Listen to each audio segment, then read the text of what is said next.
Is the first radio single from the new project. Daywin has signed Karen Peck and New River to a new contract as the group prepares to begin its 30th year in ministry. Their latest album, Lift His Name, is their 8th studio album with Daywin Records. Rob Patz has announced a new event for Pigeon Forge. Creekside Revival will feature 4 days of preaching, prayer, and praise, and it is planned for March 24 to 27 at the Evergreen Smoky Mountain Convention Center. That's a look at some of the happenings in the world of Southern Gospel. You can keep up with the latest Southern Gospel news by reading SGN Scoops digital magazine. Take a look at their website at sgnscoops.com. And you can find more Southern Gospel news at our website, gospelmusictoday.com.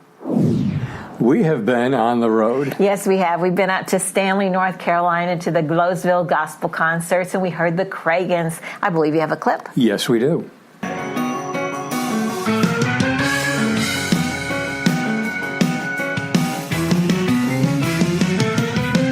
I'm so glad Jesus lifted me. Yes, I'm so glad Jesus lifted me.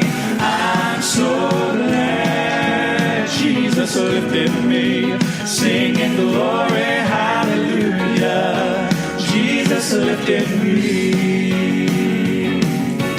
I'm so glad Jesus lifted me. Yes, I'm so glad Jesus lifted me. I'm so glad Jesus lifted me. Singing glory, hallelujah. Jesus lifted me. When I was in trouble, Jesus lifted me. When I was in trouble, Jesus lifted me. When I was in trouble, Jesus lifted me. Singing glory, hallelujah. Jesus lifted me. Oh, I'm so glad Jesus lifted me. I'm so glad Jesus lifted me. I'm so glad Jesus lifted me. Singing glory, hallelujah. Jesus lifted me. Oh, I'm so glad my Jesus lifted me. Yes, I'm so glad that Jesus lifted me. You know, I'm so glad that Jesus lifted me. Singing glory, hallelujah. Jesus lifted me.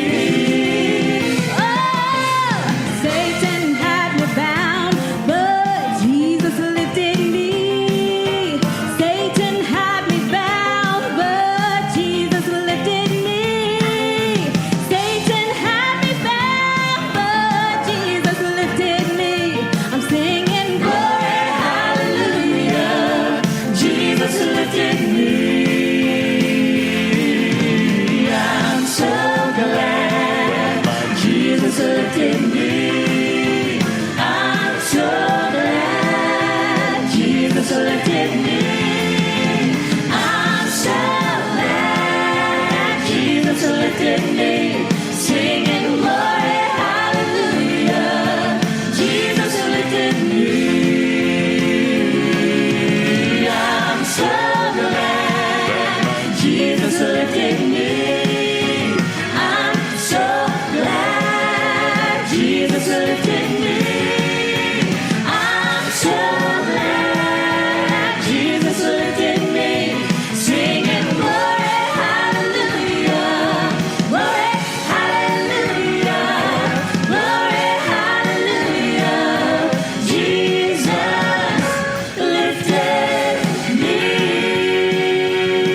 enjoyed meeting the Cragans. That was the first time we had heard them sing. They did a very good job, and we always enjoy those concerts in Stanley, North Carolina. Carol Cook does a great job twice a month. Yes, he does.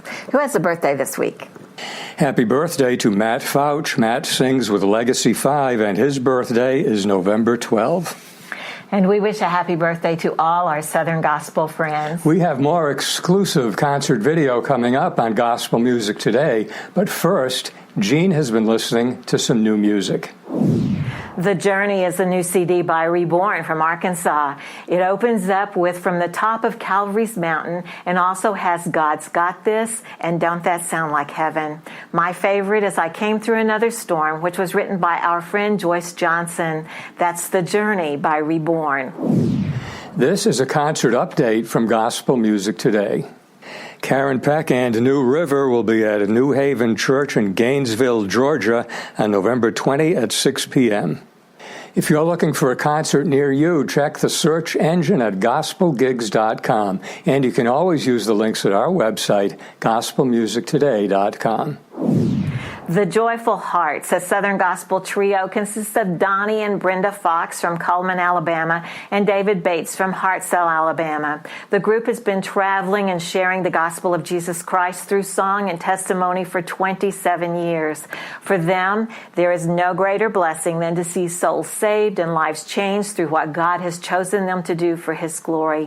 You can find out more about this week's feature group at thejoyfulheartsministry.com. Next on Gospel Music Today, Ken visits with the group Avenue. Welcome back to Gospel Music Today. We were in Marietta, Georgia at one of Robert York's great concerts. We spoke to Avenue, and that's up next on Gospel Music Today. We are on the road in Marietta, Georgia at one of Robert York's great concerts, and with me, the members of Avenue. Sitting right across from me is Casey Kemp. Casey, welcome to Gospel Music Today. Hey, thank you so much, Ken. It's always great to be on your program, and we really appreciate the opportunity to be here today. And I'm going to ask you to introduce the rest of the group. Sure. Well, standing to this side of me here is a fellow I've known for about 10 years, and I knew Daniel when he was just getting out of Bible college, and Daniel sings tenor with us, and Daniel's originally from Northwest Indiana, but he and his wife and their two little girls now live in Shelby, North Carolina, and his name is Daniel Rivera. And over here on this side is our South Mississippi boy. He comes from Columbia, Mississippi, and I met Kyle last year at the Steve Hurst School of Music. Steve is my pastor, and of course, a lot of your viewers probably know he has a school of music that's gone on for years and years, and Kyle was one of his students, and I met him there last year, and Steve helped get him together with us when we were needing a singer. So this is Kyle Smith and Daniel Rivera. Okay, excellent. We love the group, and we will be looking forward to hearing you a little later tonight. I know you're working on a new recording, and we'll talk about that in a minute. Sure. But we want to walk Casey back a little ways, because the first time we met you was at the National Quartet Convention. You were singing with Naomi and the Seagulls. Oh, yeah. How did you get connected with Miss Naomi? You know, my mom and dad raised us in a Christian home. I was saved at an early age, 7 years old, and they raised us on good gospel music. And so we sang hymns at our church and the popular gospel songs of the day. And mom and dad got me in music lessons when I was young, some piano lessons, vocal lessons, trumpet lessons. And I have just always had a love for gospel music. And of course, as I got older and began to grow in the Lord, you know, you understand a little more what the message in the song means. And so I've always loved it. And groups would come to our church, and one of the first groups I heard was the Hopper Brothers and Connie, back when it was the Hopper Brothers and Connie, you know. And I remember that bus rolling in. It was an old Silver Eagle with smoke going everywhere, and the license plate said Claude Hop 1 on it, you know. And so I loved it growing up all my life. And so mom and dad and I sang together when I was a kid. And when I was in my early 20s, Naomi and the Seagulls, they were coming to my town. And one of the cool things about that for me is just a couple years before that, when I graduated high school, we had to do a major book report in one of my classes for kind of a final grade, you know. And I found a book in our library called The History of Gospel Music. And one of the chapters was on the Seago brothers and Naomi. And so that's what I did my paper on. And I got an A+, probably the only thing I ever got an A+ on, but that I did on that. And so I've always loved their music, knew their songs growing up. So when they were coming to my town a couple years later, a group at home that I was singing with, we got to open for them. And that's how I met them, not knowing that a few months down the road, they would call me and say, hey, we need somebody to fill in. And when I filled in one night, I found out they were looking for a singer. And Miss Naomi asked me, she said, well, do you want the job? And I said, yes, ma'am. I'd already prayed about it. I didn't need to ask the Lord anymore. So that started my journey in gospel music, and some wonderful days that I'll never, ever forget. And I've been blessed to meet people literally all over the world, and kind folks just like you guys that do what you do. Mm-hmm. And so it's been a great journey, and I will forever be thankful to Miss Naomi for helping me get my start. Yeah, a true legend in gospel music. Yes, that's just incredible. You know, and people ask me all the time, what was it like traveling with her? Especially when I started, she was 72 years old, and they said, was that difficult? It was fun, because she was a lot of fun to be around. I mean, you all know, anytime you were around her, she was the life of the party, you know. But I will say there were nights, my shift was driving the bus late at night usually, and I'd pull over when everybody else was already in bed. But sometimes I would hear her in that back room, and the door would be shut, and I would hear her. I knew she was on her knees, and she was just calling out to God, and I could hear her back there crying out to the Lord. And what an example for somebody like me, and I will forever be grateful for that. Yeah, the real thing. Yes, that's absolutely, great. Absolutely. Daniel, you've been on the road and off the road for a while, but how did you get connected with Avenue? So, like Casey said, Casey and I have known each other. We met 10 years ago, and through gospel music, and we have just kind of kept the relationship together. And I've sung with a couple groups over the past 10 years. But Casey reached out to me a couple months ago, and I just came off a position as a music minister at a church. And Casey reached out to me, and he said, would you be interested in singing again? And I was like, man, I haven't done this for 4 years, And when you take that much time off the road, that's a long time. And so, I thought about it, and there was a point where I actually said no. And then we talked again, and God just kind of orchestrated it together, and Casey's just been a really very influential in my life, and just a blessing to me. And I'm so glad God brought us together, and just really excited for this new ministry of Avenue, although a ministry that's been around now for a couple years, but new ministry for us together. And it's just a blessing. Yeah, that's good to hear. Kyle, tell us what it's like, what goes on at the Steve Hurst School of Music. Oh my goodness, brother. It's one of the most rewarding weeks so far in my life. I didn't know what to expect. I went there not knowing anyone, not even hearing about. Honestly, I didn't know who Steve Hurst was. Lauren Talley actually told me about this school 2 years prior when they'd done a concert at my church at Improved Baptist Church in Columbia, Mississippi. She told me about the school, and I ignored her the first time. I really did. I just overlooked it. And she came back second year at my church the next year, and she told me, she mentioned it again. She said, you need to go to the Steve Hurst School of Music.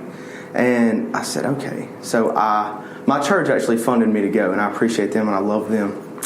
And I get there, and it's just there's this sweet spirit at Welch College. And, we have the concerts every night. We have the lessons during the day. And just being around all those Christians, really. All those Christians. And just in that